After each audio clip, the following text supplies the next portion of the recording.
En quoi consiste exactement le Birkat Hamazon? Il faut remonter à l'origine de cette institution. Avant que ce soit donné comme un commandement de la Torah, ça a été déjà innové par notre ancêtre Abraham Avinu, qui selon les Midrashim recevait dans sa tente des passants.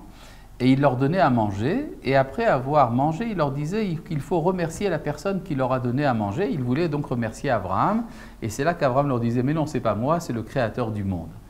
Il est intéressant de voir qu'Abraham se servait de la nourriture non pas comme, disons, un moyen de propagande, c'est sympathique de venir manger chez Abraham parce qu'il y a des cours de Torah, mais c'était que pour Abraham, la nourriture elle-même est le cours.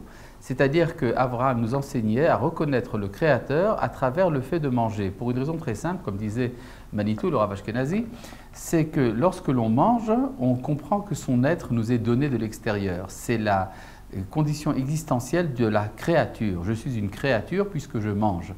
Et puisque je suis une créature, j'ai donc un créateur.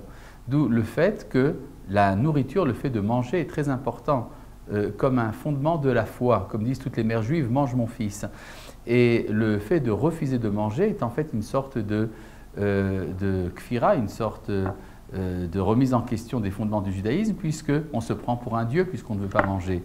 Donc il est important de manger si l'on veut connaître le Créateur.